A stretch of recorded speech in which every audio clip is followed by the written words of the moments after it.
What's going on, everybody? This is dkdynamite, and I know Black Ops 7 just recently released. I know we just got the launch of Season 1. It may be a bit too early for this video, but in light of recent events, I wanted to take the time today to really wrap up the week and discuss a little bit about the next Call of Duty, which, as of right now, we're all going to be calling Modern Warfare 4. Definitely stay tuned. Now, with the recent blog post that I mentioned several times already was kind of like Activision breaking out of character to really address a lot of glaring issues with the community, such as the back-to-back carry-forward sequel fatigue, franchise fatigue in general, and the game Black Ops 7 not really meeting expectations for at least some people out there. In light of all that, I do want to reflect back on one specific statement towards the very end, where they said, to be clear, the future of Call of Duty is very strong, and we believe our best days are ahead, and given the depth and talent of our dev teams, we've been building the next era of Call of Duty. We're going to be delivering precisely on what you want, along with some surprises that push the franchise and the genre forward. We look forward to welcoming you in,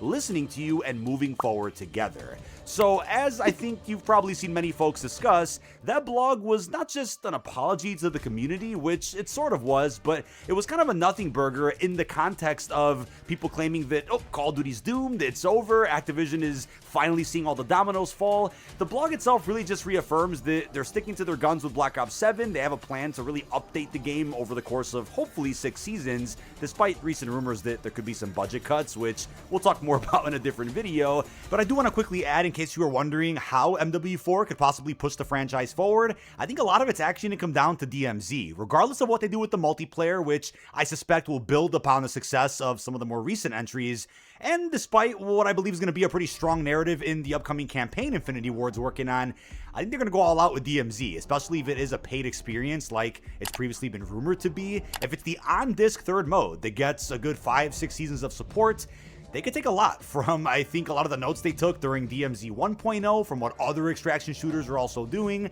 I mean, COD Mobile also added a DMZ, so I could imagine Activision wants to double down on this experience to really push extraction forward. And can you imagine if they combined a bit of the raid-like objectives or missions from MW2 and incorporate into a paid DMZ instead of doing Spec Ops again? DMZ 1.0 is already in a pretty good place, in my opinion. It just needed a bit more content, so I think that's going to absolutely push Call of Duty to a new level of extraction that we might not have seen. However, I get it, extraction isn't for everybody, but still, I think the next Call of Duty is still going to innovate because of how long Infinity Ward has had to work on that game, and if you really think about it, MW4 will be the truly 4-year developed Call of Duty, from our current understanding, unless something changed, compared to a game like BO6, which to this day, people still say got a full 4 years of development, when I don't even think it got a full 2. I mean, probably a good 2.5, but with working on BO6 and 7 simultaneously while worrying about rank plays and zombies for every other studio, BO6 definitely wasn't a 4-year developed game, but MW4 is about to be, so that definitely excites me as far as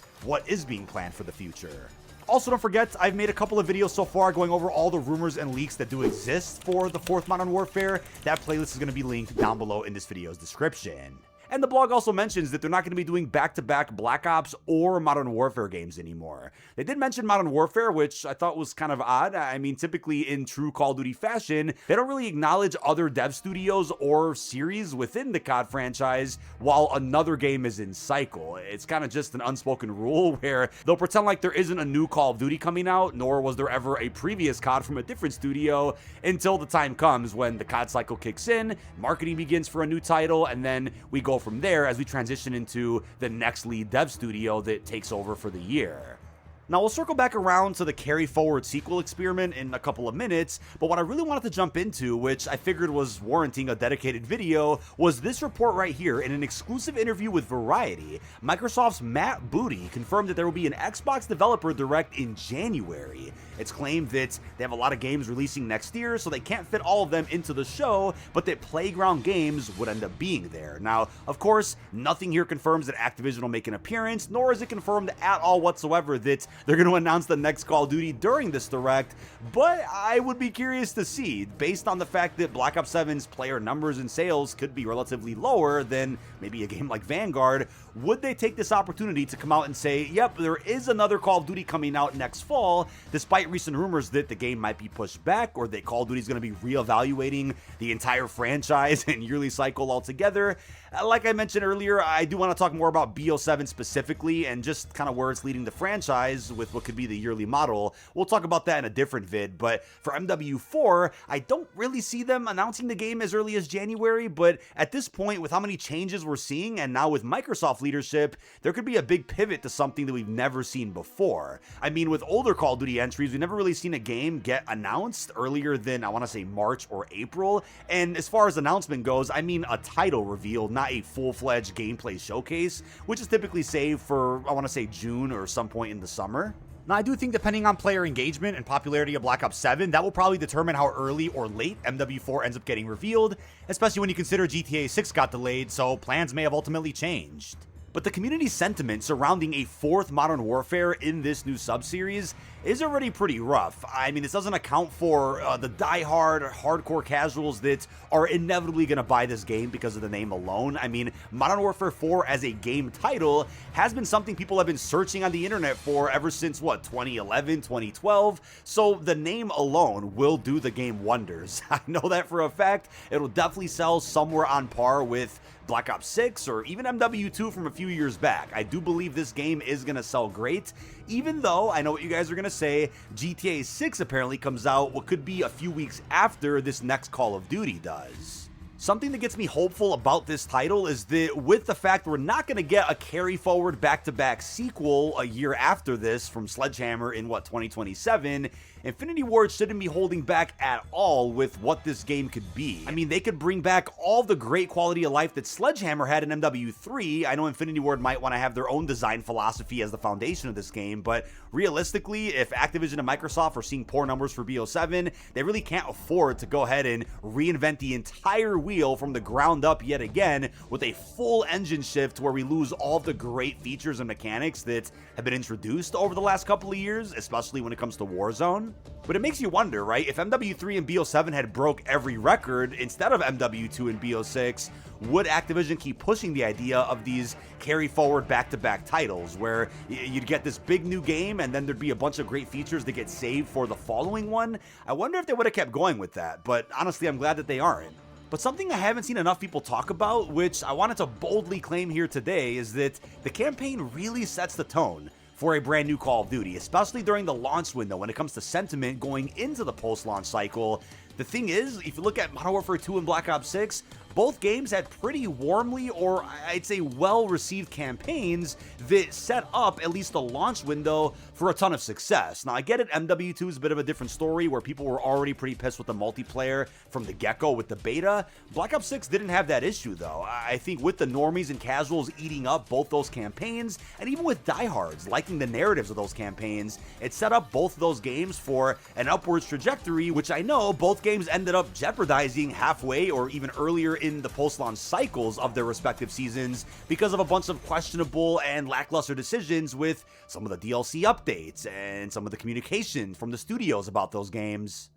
But MW3 and BO7 both suffered from real rough campaigns from a narrative standpoint and absolutely a gameplay standpoint. More so BO7. MW3 I feel like was fairly controversial, but nowhere near as controversial as the Black Ops 7 campaign was, and luckily Infinity Ward has really shown out with both MW19 and Modern Warfare 2 as far as narrative at least from their respective single players. So I do feel like if Infinity Ward does nothing but build upon the success of MW3 and BO7, which by the looks of it, they should have time to do with what is looking like the longest dev cycle of any recent Call of Duty game, if they do that and pair that with a really strong single player campaign that either ends this rebooted MW series or not, then add a good DMZ sequel on top of that, I do feel like MW4 could at least be a strong enough Call of Duty title to survive what could be a behemoth of a launch around a month later, which could be GTA 6.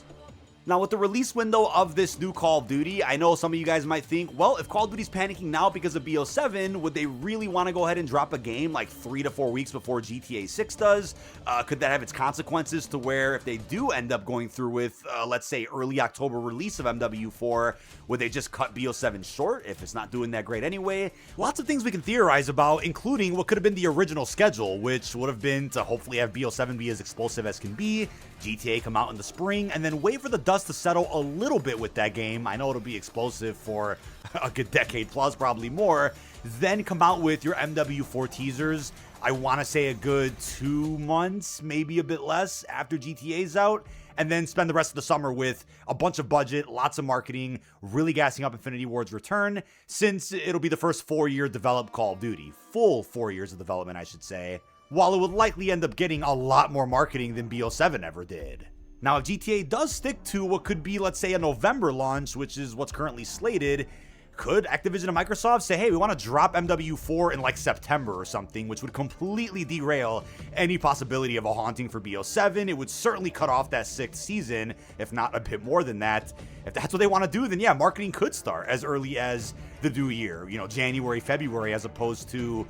April, May, the usual target window. But I just don't see Microsoft really taking that much of a leap yet and saying, hey, let's give up on BO7 already and let's kick off the reveals for what is already a controversial title that hasn't even been unveiled in the slightest, nor has it even been confirmed that Infinity Ward's doing it, even though it's pretty obvious. But something I want you to remember after watching this video is that Activision and Microsoft are going to be extremely particular and extremely precise with exactly when they decide to unveil Infinity Ward's next title at the very right time, which I'd also assume will be when sentiment around BO7 gets even better. But to wrap up and to reiterate something I tweeted on the main a few days ago, we absolutely need the strong quality of life and post-launch support from MW3 and BO7 in every future installment. I still think it's a shame that the best 2 modern CODs didn't sell that great, even though it's not reflective of those games' qualities whatsoever. It's more so reactionary from the industry to the predecessors' controversies, MW2 and BO6. But ladies and gentlemen, that's going to do it for me. I usually make a video like this towards the beginning of January to say, hey guys, it's a brand new year, which means another new Call of Duty's coming out in a good couple of months. However, because of recent controversies and because of this confirmation of a new Xbox Direct, I figured we'd kick things off a little early by talking about Infinity Ward's next title. With that being said, leave all your thoughts down below. I really hope you've enjoyed, and peace out, everybody.